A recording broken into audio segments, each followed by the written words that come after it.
Commerce কলেজে এক সপ্তাহ ক্লাস করার পরে সাইমা ফারুক ম্যাডামের খুব সুন্দর বিহেভিয়ারের পরে থেকে আমার আর কমার্স পড়ার, কারণ কি যাই পরে হিসাব বিজ্ঞানের টার্মস বলতেছে এগুলো হলো মাথার উপর দিয়ে যায়, খালি উপর দিয়ে যায় না, ডেবিট আর ক্রেডিট। আমার ঢাকায় বড় হওয়া কারণ হলো আমাদের ব্রাউনবাড়িয়াতে আপনার পলিটিক্যালি পরিবেশের কারণে আমার বাবা আমাকে ব্রাউনবাড়িয়াতে বড় করেন।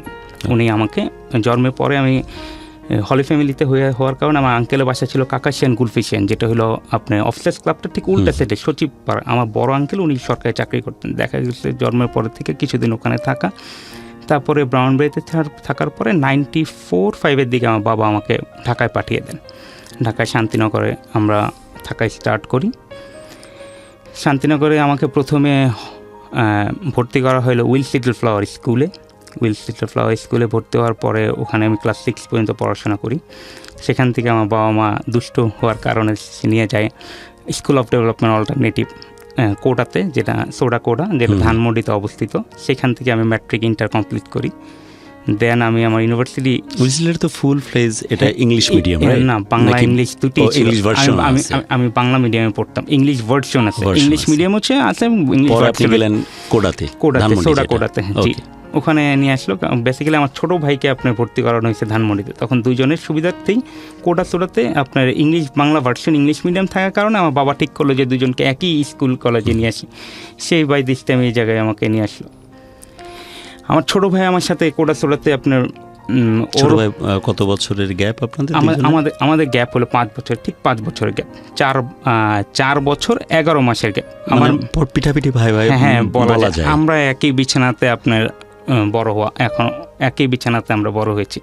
আমাদের যদি বলেন শৈশবকাল একসাথে কাটানো। আমার ছোটো বোন আমার থেকে 14 বছরের ছোট, কিন্তু ও আমার থেকে মাত্র 4 বছর 10-11 মাসের ছোট। দুই ভাই যতটুকু না ব্রাদার্স, হ্যাঁ আমরা একই রকম প্লেট, একই রকম খাওয়া দাওয়া বলেন সব কিছু একই সাথে। ও যেটা আমি যেটা খাচ্ছি ও সেটা খাচ্ছে, আমরা একই টাইপের বলে না যে ড্রেস আপ পরে বড় হওয়া, সেম এইভাবে করে আমাদের বড় হওয়া। ও আপনার কোডা সোডাতে আপনি ইংলিশ ভার্সনে ভর্তি হয়েছে, ও প্লে থেকে ভর্তি হয়েছে, আমি ক্লাস 6 থেকে এইভাবে করে ভর্তি হওয়া দুজন। আমাদের ধানমন্ডিতে খুব সুন্দর এরিয়া। ও বাই দিস টাইমে যখন ক্লাস 2-তে উঠলো তখন ও চলে গেল আপনার ইয়াতে ম্যাপিলিস ইন্টারন্যাশনাল স্কুল, কারণ ওকে আব্বু ঠিক করলো যে আমি অথরাইজ ইংলিশ মিডিয়াম যেটাকে, ওটাও ধানমন্ডিতে, কারণ একই ইয়াতে আমরা গাড়িতে যাওয়া আসা করতাম। তো আপনার এই কারণে ও আব্বু বললো যে ও যখন ইংলিশ মিডিয়ামে গেল, আমি বাংলা মিডিয়ামে ছিলাম, ও যখন ইংলিশ মিডিয়ামে গেলো তাহলে অথরাইজ মানে যেখানে আপনার এডেক্সেল বা সিস্টেমে পড়াশোনা হয় আমি সেখানে ওকে পড়াই। ও চলে গেল আপনার ম্যাপিলিস ইন্টারন্যাশনাল। আমি কোটাতে আমার ম্যাট্রিক দেওয়া, ও হইল আপনার ম্যাপিলিসের থেকে বড় হচ্ছে। এইভাবেই আমাদের চলতেছে। 2002 সালে দিয়ে আমার ছোটো বোন বাই বোন হলো। আমাদের এই শান্তিনগরে বড় হওয়া, কারণ আর বেসিক্যালি আমার জন্মের পর থেকে যদি বলেন আমি 96 থেকে এখন পর্যন্ত অবধি আমি এই শান্তিনগরেই থাকি। স্ট্যান্ড পয়েন্ট থেকে আমার লাইফ স্টার্ট। তারপরে শান্তিনগরে আপনি এখন থাকে এলে শেলটেক রহমান বিলাই। শান্তিনগরে বেড়ে ওঠা, কোমর পর্যন্ত পানি বলেন বলেন সব কিছুই মনে করেন যে আলো বাতাস শান্তিনগর। মানে অনেকে আমাকে বলে যে এখানে কি মজা পাও, মানে আপনি যেখান থেকে বড় হবেন আপনার স্কুল লাইফটা ওখানে কাটাইছি, তারপরে টিনেজার্সটা যেখানে আমরা মানে এখানে আমাকে বলতে মানুষ চিনে, আমাকে এখানে বলতে হয় না যে এটা এইরকম। আপনি যখন একটা নতুন এরিয়াতে যাবেন, কেউ হয়ে থাকবেন, কে খাবেন, কেউ কাউকে হেল্প করে না। কিন্তু এখন আমাদের যেটা বন্ধন, পাশে ফ্ল্যাটে কে আছে সেটাই আমরা জানি না। কিন্তু শান্তিনগর এইরকম যে ওই গলি দিয়ে হেঁটে গেল, পিসাবে গলিতে হেঁটে গেল, জানে যে আমি আশিক বা এই করতো সেই করতো। আমাদের কিন্তু আপনার 2007 সালের আগে বা 8 সালের আগে প্রতিদিন একটা নির্দিষ্ট সময়ে কারেন্ট যেত। 2009 সালের পরে থেকে কমে যায়, কিন্তু ঢাকা শহরে কিন্তু তখন সবাই এলাকায় মহল্লাতে নেমে মানুষজন গল্প করতো। একটা রকম গল্প। আমার রেসিডেন্সিয়ালের অনেকগুলো বন্ধু শান্তিনগরের ছিল। আচ্ছা। আমার স্পষ্টতা এখন বেশি যার চেহারাটা চোখে ভাসতেছে সেটি হচ্ছে শৈবাল, আমেরিকায় থাকে এখন। তখন আমি ওর কাছ থেকে গল্প শুনতাম, এবং এই যে লাগাও, এই যে অ্যাটাচমেন্ট শান্তিনগরের এলাকার মানুষদের মধ্যে 90s আমি সেটা খুব স্পষ্টতই তখন জানি বা বুঝি। তখন হয়তো লিমিটেশন ছিল, কিন্তু ভালোবাসায় কোনো কমতি ছিল না শান্তিনগরবাসীর এই মানুষজনের। আমরা সবাইকে অলমোস্ট যারা শান্তিনগরে 90s দিকে বড় হয়েছে সবাইকে চিনে।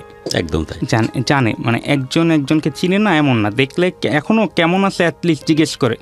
অন্য জায়গায় যেমন আমাদের এখন কী হয়েছে, অ্যাপার্টমেন্টের দুনিয়া হয়ে গেছে। একটা অ্যাপার্টমেন্টে 100টার উপরে ফ্ল্যাট হচ্ছে, আমার পাশের ফ্ল্যাটে কে থাকে না থাকে এটা কেউ কাউকে ঠিক করে চিনিই না।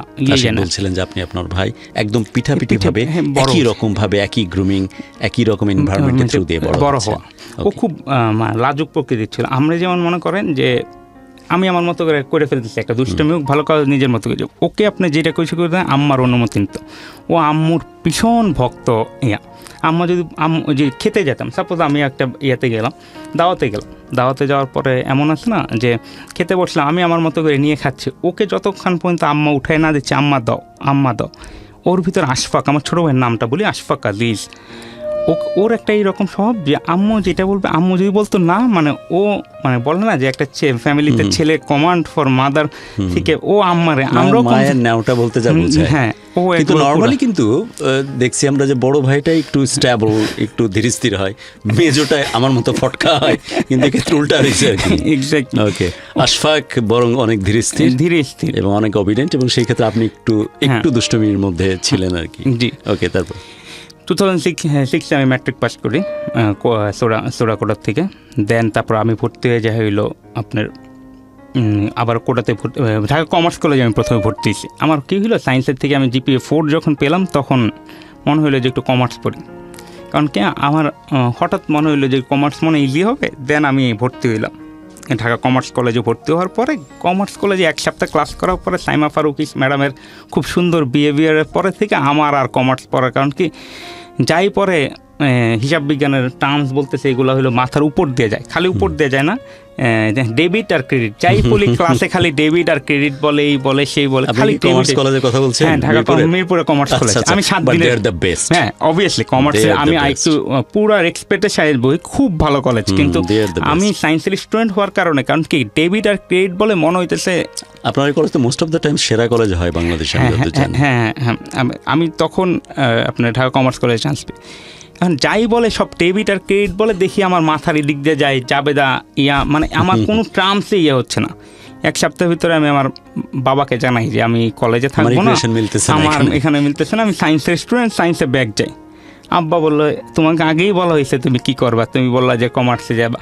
বাই দিস টাইম আমি আমার কোটাতে আমার টিচাররা অনেক ছোটবেলা থেকে পড়ার কারণে তারা আমাকে খুব আদর করতো, তার সাথে কথা বলছি, বললো যে তুমি ট্রান্সক্রিপ্ট উঠাই নিয়ে এসে আবার কমার্স থেকে সায়েন্সে আসার জন্য প্রথম 15 দিন একটা সময় থাকে, সে ব্যারিয়ারে আমি চেঞ্জ হয়ে চলে আসছি। আমি ইন্টারমিডিয়েট পাস করতে করতে আশফাক ম্যাপলিপসে আপনার ছোট ভাই, হ্যাঁ ম্যাপলিপসে পড়াশোনা করে। ম্যাপলিপসে পড়াশোনা করতে করতে ওর ও লেভেল চলে আসে। আমার ইন্টার পাস হয়ে গেছে 2008 সালে আপনার কোড়াচোড়ার থেকেই। সে বছর ব্যাপক হার্ড কোশ্চেন হইলো আমাদের 2008 সাল, কারণ হইলো আপনার কেয়ারটেকার গভর্নমেন্ট ক্ষমতায়। কোশ্চেন মনে করেন যে সেই লেভেলে, সায়েন্সের লেভেলে গণতান্ত্রিক ডিক্টেটরশিপ টাইপ। এক্স্যাক্টলি।